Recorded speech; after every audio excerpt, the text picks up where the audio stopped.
نحمده ونصلي على رسوله الكريم اما بعد السلام علیکم ورحمۃ اللہ وبرکاتہ۔ خلاصۃ القرآن رکوع برکوع سورہ الصافات۔ اعوذ باللہ من الشیطان الرجیم بسم اللہ الرحمن الرحیم۔ سورہ الصافات، یہ جو صورت ہے یہ ایمان کے موضوع پر عظیم سورہ مبارکہ ہے۔ رکوع نمبر 1 آیت نمبر 1 سے لے کر 21۔ اس رکوع کا جو ٹاپک ہے وہ یہ ہے کہ تعلیمات وحی کا حاصل اور عقیدہ توحید۔ پہلے رکوع میں آگاہ کیا گیا ہے کہ جب وحی کا نزول ہوتا تھا تو شیاطین جن وحی کی سن گن لینے کی کوشش کرتے تھے، وحی کے محافظ فرشتے انہیں مار بھگاتے تھے اور پوری حفاظت سے وحی کو نبی کریم کے مبارک کے قلب میں نازل کر دیتے تھے۔ وحی کی تعلیم کا لب لباب یہ ہے کہ معبود صرف اور صرف اللہ سبحانہ و تعالیٰ ہے۔ اسی نے وسیع و عریض کائنات بنائی اور انسان کو گارے سے بنایا۔ وہی مرنے کے بعد انسانوں کو دوبارہ زندہ کرے گا۔ ہٹ دھرم مخالفین یہ حقیقت تسلیم کرنے کو تیار نہ تھے۔ انہیں یہ عمل جادو نظر آتا تھا کہ مرنے کے بعد انہیں ان کے باپ دادا کو پھر سے دوبارہ کیسے زندہ کیا جائے گا۔ جواب دیا گیا، یہ عمل ہو کر رہے گا۔ نہ صرف تم انسان سور کی ایک ہی آواز پر زندہ ہوگے بلکہ اللہ کی بارگاہ میں عاجزی کے ساتھ سر جھکائے پیش ہو جاؤ گے۔ رکوع نمبر 2 آیت نمبر 22 سے لے کر 74۔ اس رکوع کا جو ٹاپک ہے وہ یہ کہ روز قیامت برا اور اچھا انجام۔ دوسرے رکوع میں بیان کیا گیا ہے کہ روز قیامت مجرموں اور ان کی دنیا دار لیڈروں کو ایک ساتھ جمع کر دیا جائے گا۔ اس روز ہر مجرم دوسرے پر اپنی گمراہی کا الزام لگا کر خود کو بے گناہ ثابت کرنے کی کوشش کریں گے، مگر مجرمین اپنے لیڈروں کو الزام دیں گے کہ تم نے ہی ہمیں گمراہ کیا۔ لیڈر پلٹ کر کہیں گے، ہمارا تم پر کوئی اختیار نہیں تھا، ہم نے اپنے مقاصد کے حصول کے لیے تمہیں گمراہ کن تصورات دیے اور تم نے اپنے مفادات کے لیے ہماری پیروی کی۔ اب ہمیں ہر صورت عذاب کا مزہ چکھنا ہوگا۔ اللہ سبحانہ و تعالی ہمیں دنیا دار اور لوگوں کی پیروی کرنے سے محفوظ فرمائے، آمین۔ دوسری طرف نیک لوگ جنت کی اعلیٰ اور لازوال نعمتوں سے لطف اندوز ہوں گے۔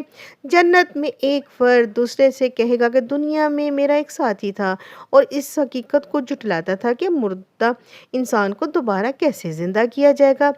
اس جنتی سے کہا جائے گا کہ کیا تم نے اس گمراہ ساتھی کا انجام دیکھنا چاہتے ہو؟ تب وہ اسے جہنم کے عین وسط میں عذاب میں مبتلا دیکھے گا تو اس سے کہے گا کہ اگر میں تمہاری بات مان لیتا تو آج تمہارے ساتھ برباد ہو جاتا۔ اللہ سبحانہ و تعالی ہمیں گمراہوں کی شر سے محفوظ فرمائے، آمین۔ اس کے بعد آگاہ کیا گیا، مقابلہ کا اصل میدان دنیا میں ایک دوسرے سے بازی لے جانا نہیں ہے بلکہ جنت کے حصول کی کوشش، اس کے لیے خواہشات نفس، مال اور جان کی قربانی دینا ہے۔ رکوع نمبر 3 آیت نمبر 75 سے لے کے 113۔ اس رکوع کا جو ٹاپک ہے وہ یہ کہ انبیاء کرام کی عظمت۔ تیسرے رکوع میں ارشاد ہوا کہ اللہ سبحانہ و تعالیٰ نے ظالم قوم کے خلاف حضرت نوح علیہ السلام کی فریاد سنی، انہیں ماں اہل و ایمان محفوظ رکھا، انہیں آدم ثانی کا مقام عطا کیا، یعنی ان کے بعد تمام نسل انسانی انہی کی اولاد سے وجود میں آئی۔ حضرت ابراہیم علیہ السلام ایک ایسے بت شکن جواں مرد تھے جنہوں نے اپنے باطن میں خواہشات نفس کے بتوں کو توڑا اور خارج میں پتھروں کے بتوں کو ٹکڑے ٹکڑے کر ڈالا۔ بت پرستوں نے انہیں دہتی ہوئی آگ میں جلانے کی سازش کی تو اللہ سبحانہ و تعالیٰ نے آگ کو گلے گلزار کر کے دشمن کی سازش کو ناکام بنا دیا۔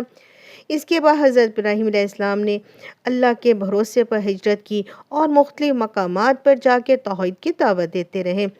اس محنت کے دوران جب بڑھاپے نے قوتوں کو کمزور کر دیا تو اللہ سبحانہ و تعالیٰ سے اپنے پاکیزہ مشن کو جاری رکھنے کے لیے صالح اولاد کی دعا کی تو اللہ سبحانہ و تعالیٰ نے انہیں حضرت اسماعیل علیہ السلام جیسا فرزند عطا فرمایا۔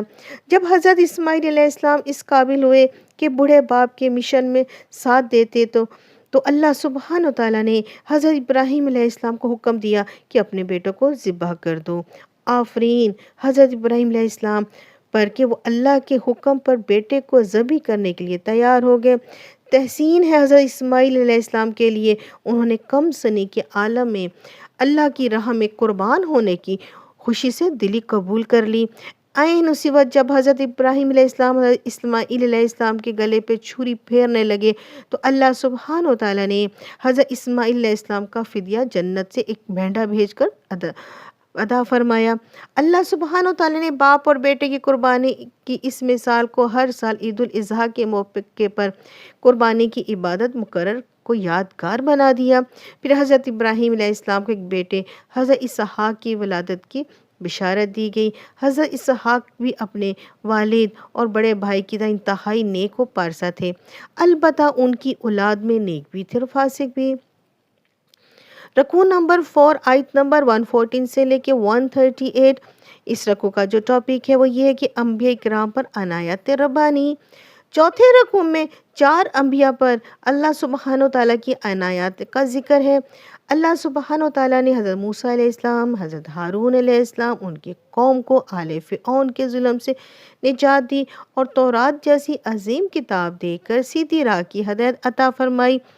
حضرت الیاس علیہ السلام کی دعوت کو جھٹلانے والی قوم کو ہلاکت سے دوچار کیا اور تا قیامت ان کا ذکر خیر لوگوں کی زبانوں پر جاری کر دیا۔ حضرت لوط علیہ السلام ان کی اہل ایمان گھر والوں کو محفوظ رکھ کر ان کی بیوی سمیت پوری قوم کو بدترین عذاب سے دوچار کیا۔ رکوع نمبر 5 آیت نمبر 139 سے لے کے 182، اس رکوع کا جو ٹاپک وہ یہ کہ حضرت یونس علیہ السلام کے لیے بخشش اور کرم۔ 5ویں رکوع میں بیان کیا گیا کہ حضرت یونس علیہ السلام اللہ کے حکم آنے سے قبل ہی قوم کو چھوڑ کر ہجرت کر گئے۔ اللہ سبحانہ و تعالیٰ نے انہیں امتحان سے گزارا اور سمندری سفر کے دوران ایک مچھلی کا لقمہ بن گئے، البتہ اللہ سبحانہ و تعالیٰ نے انہیں مچھلی کے پیٹ میں محفوظ رکھا اور اپنی کوتاہی پر اللہ سے بخشش طلب کرتے رہے۔ اللہ سبحانہ و تعالیٰ نے ان کی فریاد سنی اور مچھلی کو حکم دیا انہیں خشکی پر اگل دے۔ اللہ سبحانہ و تعالیٰ نے ایک بیل کے پھل کے ذریعے ان کے زخمی جسم کو ٹھیک کر دیا۔ ان کی قوم گناہوں سے تاب ہو کر انہیں ڈھونڈتے ہوئے ان تک پہنچی، ان پر صدقے دل سے ایمان لے آئے۔ اللہ سبحانہ و تعالیٰ نے اس قوم کو ایک مدت تک اپنی نعمتوں اور برکتوں کا انعام عطا کیا۔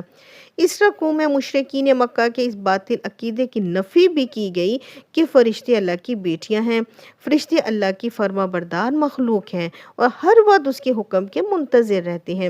اللہ سبحانہ و تعالیٰ نے اپنے رسولوں کے لیے طے کر دیا کہ ان کی مدد کی جائے اور غالب آئیں گے، ان کی دشمن قوم میں ہلاک کر دی جائیں گی۔